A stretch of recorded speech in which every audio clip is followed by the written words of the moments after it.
1 tahun sebelumnya, 2 tahun sebelumnya, dan saya punya jadwal ceramah itu penuh sampai tahun 2028.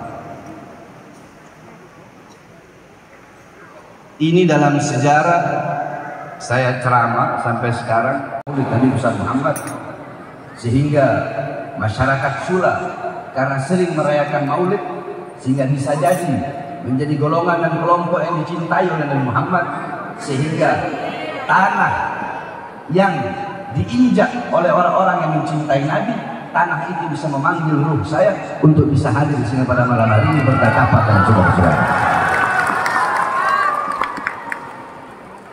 Alhamdulillah. Saya tadi sesalam belum. Assalamualaikum warahmatullahi wabarakatuh.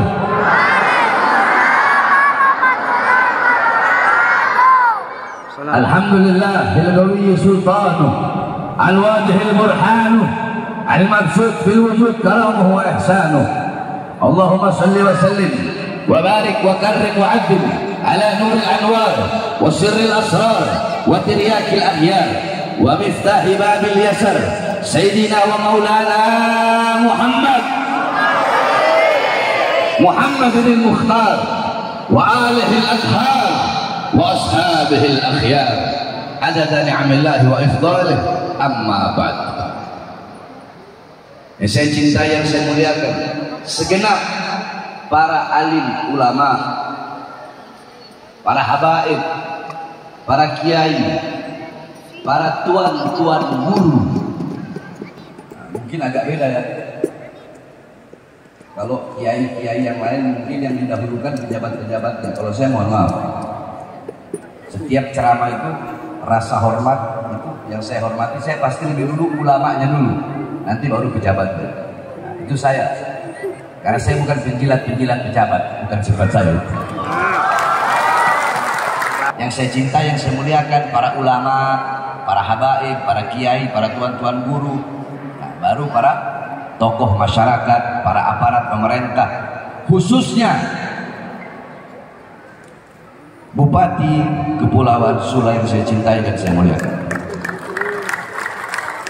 Yang saya cintai, yang saya muliakan, jajaran Forkopimda Kabupaten Kepulauan Sula, Wakil Bupati Kepulauan Sula, unsur pimpinan dan anggota DPRD Kabupaten Kepulauan Sula, Sekretaris kecil. Dialah Allah yang maha kaya, yang kaya selain Allah miskin. Dialah Allah yang maha perkasa, yang maha kuat, yang perkasa dan yang kuat selain Allah lemah.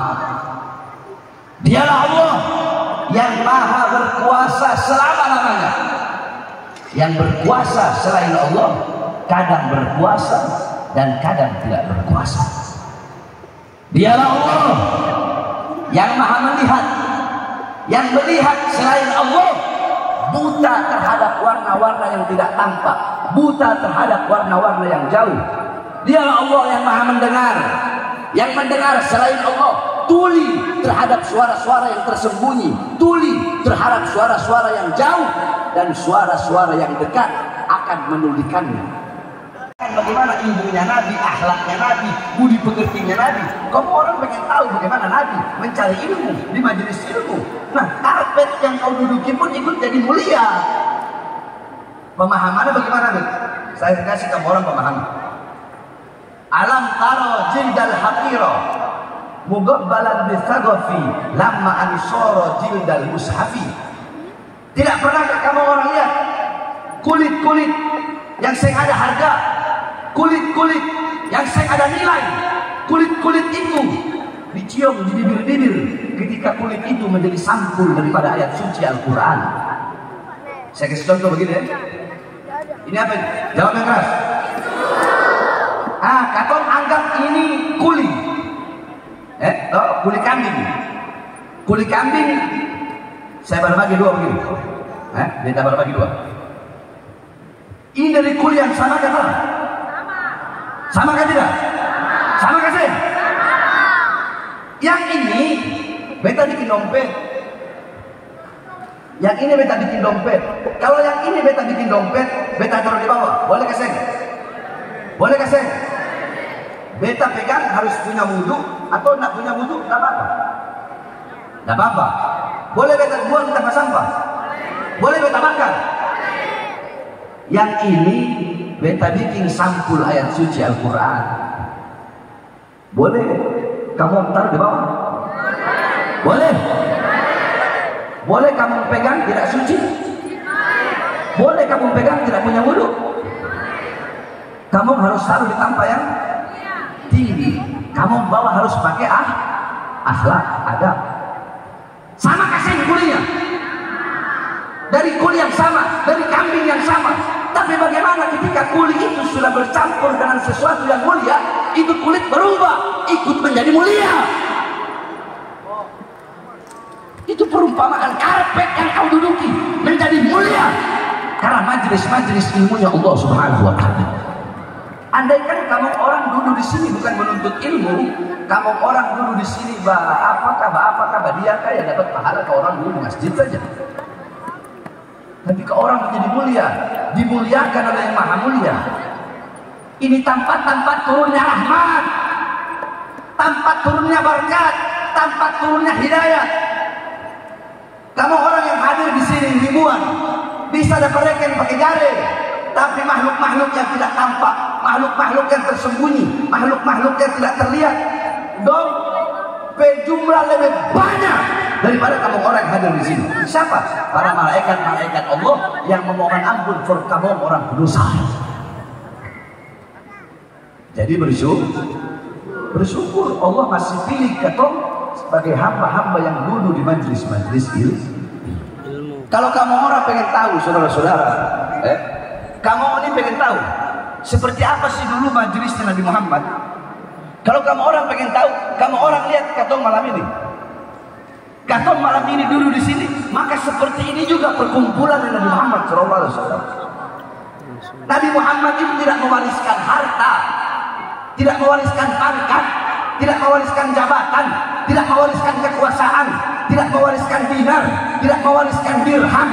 Warisannya Nabi ilmu, amal, wara, khauf, ikhlas, sabar, takwa, istiqomah, zuhud, kelembutan, keberanian, ibadah, qanaah. Itu warisan Nabi Muhammad.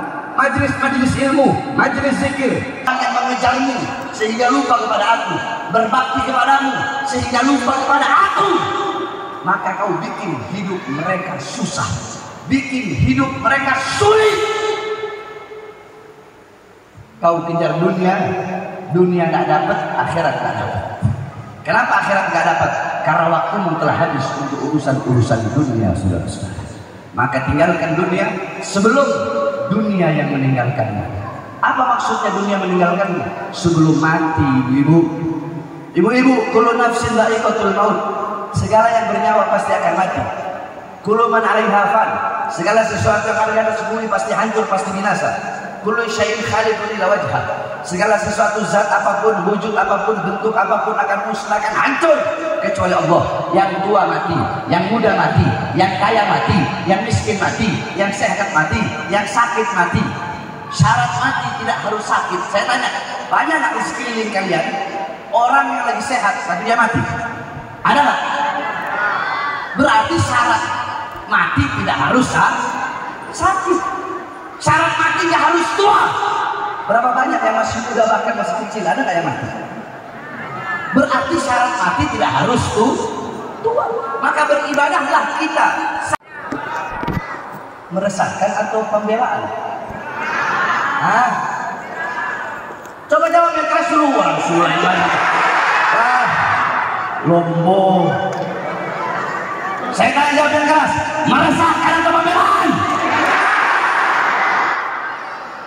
Tapi dong bilang itu meresahkan. Meresahkan for dong. Meresahkan for dong. Saya tanya, itu provokasi? Provokasi. Terus apa itu? Apa itu? Kurang keras apa itu? Apa itu? Tapi mereka bilang itu provokasi, itu meresahkan. Terus yang bodoh ini saya ke mereka, yang goblok ini saya ke mereka. Hah? Yang bodoh ini beta kasih ke dong. Hah? Yang sekolah ini beta ke dong. Dong cerita, kami ini negara konstitusi. Pengkhianat bangsa, kalian berkata konstitusi, justru kalian yang melecehkan dan melentingi konstitusi.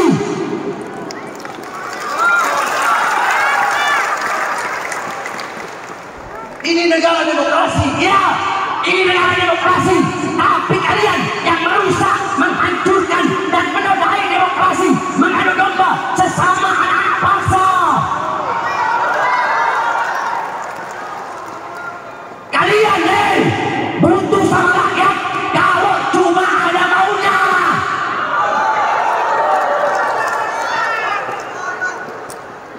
Pilpres butuh sama rakyat, betul. Pilgub butuh sama rakyat, betul. Pemilihan bupati butuh sama rakyat. Pemilihan wali kota butuh sama rakyat. Pemilihan camat butuh sama rakyat.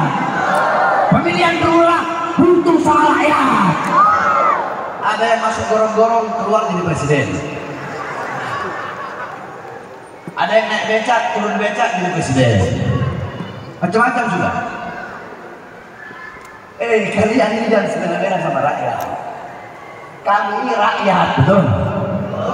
Kami ini rakyat, Saya kasih tahu ke orang, Saya kasih tahu kepada kalian para pejabat, mulai dari tingkat RT, RW, lurah, camat, bupati, wali kota, menteri, presiden, anggota dewan, Kapolri, TNI, Panglima TNI, Polri dan institusinya, semuanya orang-orang partai-partai.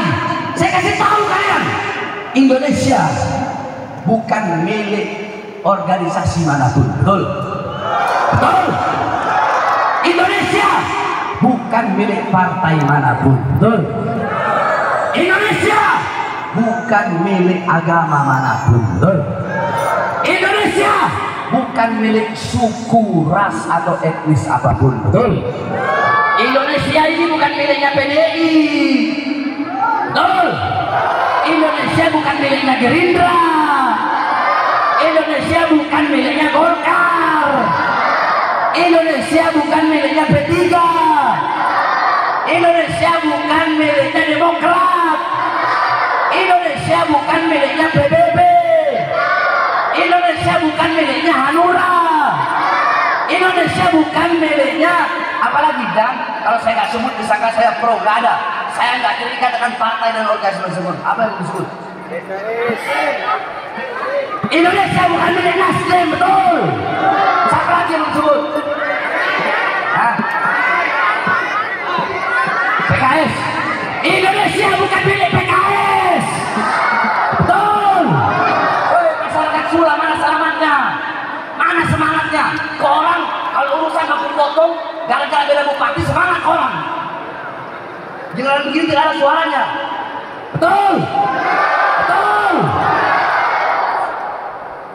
Kamu orang, kamu orang rela mati demi pasangan bupatinya. Kenapa kau orang tidak rela mati untuk berjuang di jalan Allah?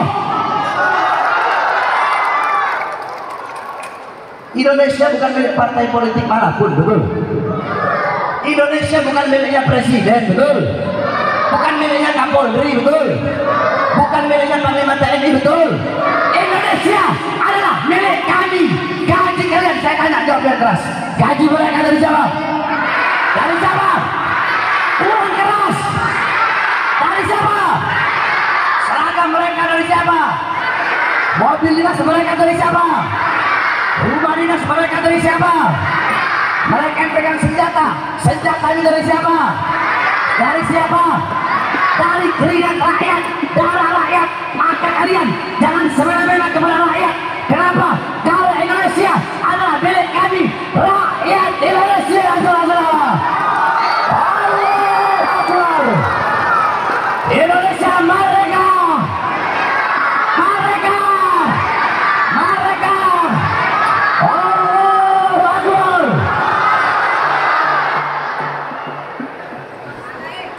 Bupati, resiko Ibu Bupati kalau mengundang saya begini. Tapi saya akui, saya kasih jempol sama Bupati. Ini Bupati perempuan, biasanya undang saya Bupati laki-laki di jajarannya. Ini Bupati perempuan, terus berani lagi. Ah, ini bagus top nih.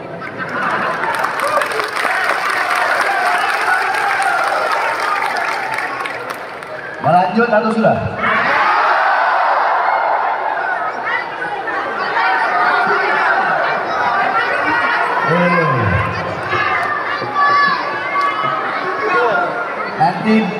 Nanti kalau Bupati jadi tahun depan ke sini lagi. Tapi Bupati yang panggil saya bukan Bupati, Tanah Sula yang memanggil saya kemarin. Sudah ya? Salah Pak?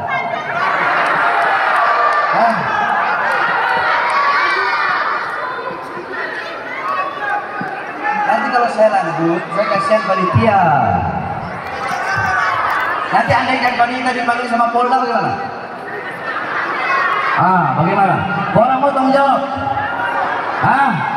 Makanya saya bilang sekarang kepada aparat kepolisian tanpa mengurangi rasa hormat, besok-besok kalau mau panggil jangan panggil panitia, mau ancam jangan ancam panitia, mau teror jangan teror panitia, ancam saya bertanggung jawab di akhirat atas apa yang saya sampaikan ke saudara. Tapi nggak mungkin, karena tadi di situ ada bacaan Bapak Kapolres hadir. Alhamdulillah. Jadi saya itu paling senang kalau lihat pejabat-pejabat itu duduk di majelis-majelis begini. Kenapa saya paling senang? Saya lebih senang pejabat datang duduk di majelis para ulama daripada ulama yang datang duduk di kursi-kursi pejabat.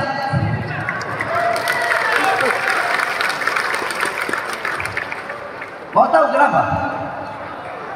Khiyarul muluk, nah ini bupati semua wakil bupati harus hafal ini. Khiyarul muluk atau khiyarul umara atau khiyarul salatin alladzina ya'tunal ulama.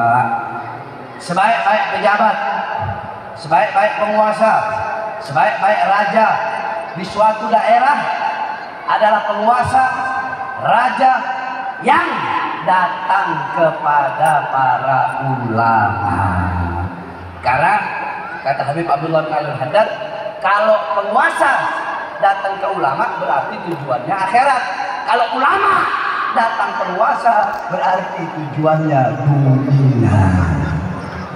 Dan makanya saya sampai detik ini alhamdulillah saya bersyukur kepada Allah, pondok pesantren saya gratis, tidak ada bayar. Makanya anak surat ini orang kalau ada yang mau masuk pergi ke pesantren saya, tidak bayar. Kemarin ada satu anak surat namanya Arifin, orang mana? Falu, orang Falu. Falahu. Itu Arifin agak memang sedikit. Dia itu saya penghiburan di sana. Arifin kok joget tuh dia joget. Saya penghiburan itu Arifin. Jadi kalau orang mau ke Puan Anas saya didik mereka pulang di sini, mereka bukan sama seperti Bahar bin Smith, tapi mereka 1001 kali lebih di Bahar bin Smith.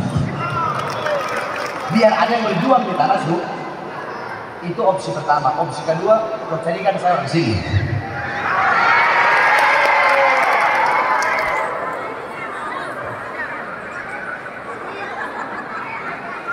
Jelas? Jelas? Terakhir yang ingin saya sampaikan, saudara-saudara. Sebelum saya tutup, perhatikan.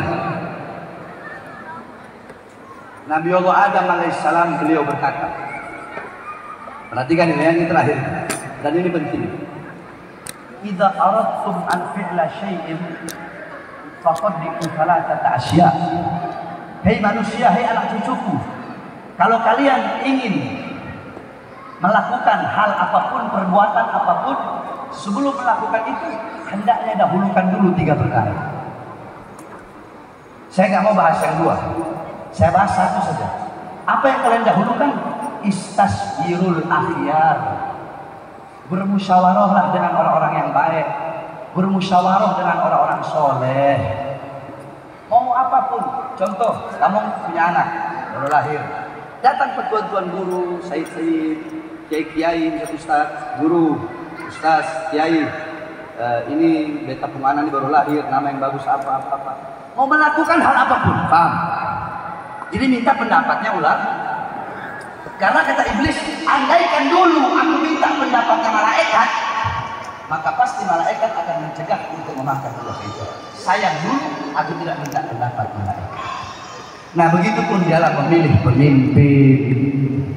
Kalau urusan milih nama anak aja kita disyariatkan untuk minta sama ulama, apalagi dalam memilih pemimpin. Dalam memilih pemimpin. Intinya kan dijelaskan, Islam ini luas. Jangan orang kira Islam nggak atur politik. Islam itu atur politik. Ada kitab namanya Ahkamus Sultaniyah. Itu kitab menjelaskan tentang politik di situ. Nah, terus tadi dari Kemenak sudah mengatakan, betul yang beliau sampaikan. Apa yang menurut kalian dari hati, keyakinan kalian, kepercayaan kalian, itulah kalian pilih. Tidak ada provokasi, tidak boleh saling membenci. Maka saya wasiatkan kepada kalian, kalau mau pilih pemimpin, pilih yang akhlaknya baik, yang adabnya baik, yang budi pekertinya baik. Dan akhlak, adab, budi pekerti itu semuanya diajarkan dalam Islam. Karena dalam keyakinan kita umat Islam tidak ada pendidikan yang lebih baik, akhlak yang lebih baik, budi pekerti yang lebih baik selain daripada budi pekerti Nabi Muhammad. Paham? Itu yang pertama. Nah terus bagaimana kalau ada 3 calon? 1, 2, saya mau nanti dibilang, oh ini gara-gara mau calon kabupaten Sula 3, jadi 3. Nah.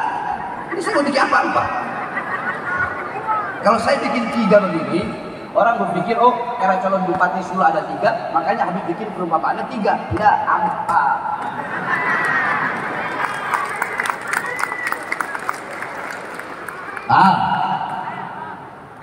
Ini apa-apa semua baik. Mana yang kau pilih? Kalau nak tahu, bilang nak tahu. Yang akhlaknya. Apa-apa baik semua itu.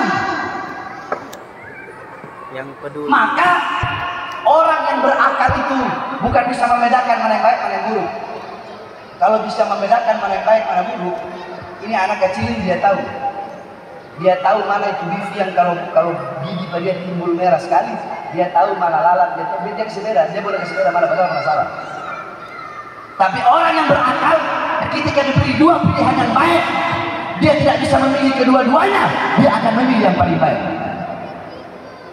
Dan ketika diberi 2 pilihan yang buruk, dia tidak bisa meninggalkan kedua-duanya, dia akan memilih yang paling ringan keburukannya.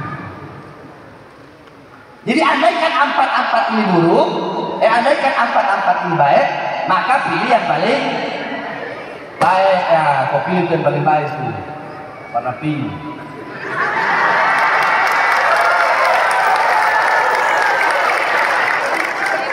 Isu. Apa kau pikir saya kampanye kan di sini? Hah? Kau pikir saya kampanye? Kau pikir saya bisa disogok, bisa disuap ya? Ini beliau bukakan dulu Bang Muslim sama-sama dengan saya dulu. Udah kalian kasih tahu di mana itu. Berarti pilih yang paling. Nah, kalau 4-4-nya buruk, 4-4-nya rusak, 4-4-nya biadab, bajingan, maka pilih yang paling ringan bangsatnya. Pilih yang paling ringan buruknya. Pilih yang paling ringan kerusakan. Gampang. Gampang aja. Gampang aja. Gampang aja. Gampang. Mau pemilihan bupati sebentar lagi atau mau pemilihan gubernur sebentar lagi. Itu saja.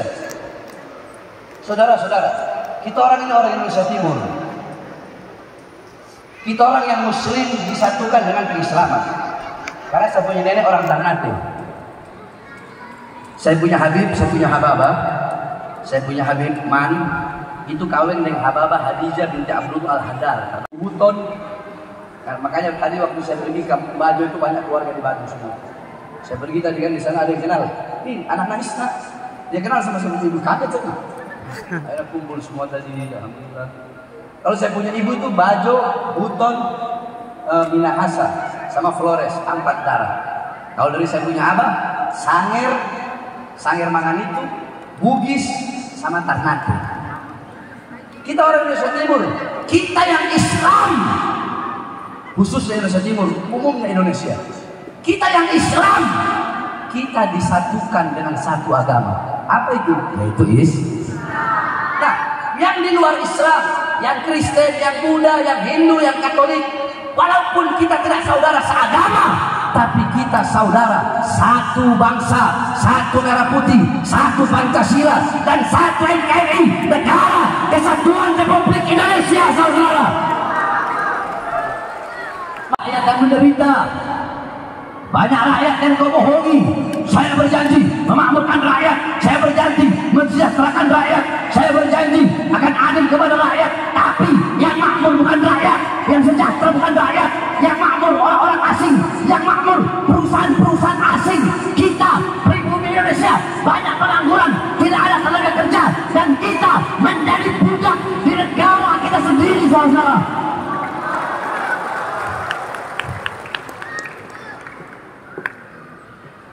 Minta maaf sama rakyat. Rakyat yang telah kau tipu dan kau bodohi dengan muka polosmu. Makanya saya bilang banyak orang sekarang ini muka polos Pak Iblis. Apa salahnya? Minta maaf sama rakyat. Bukan kamu sebagai Jokowi, tapi kamu sebagai presiden. Agar apa? Agar kelak di akhirat kamu tidak akan dituntut oleh Allah dan tidak akan dituntut oleh rakyat dan masyarakat.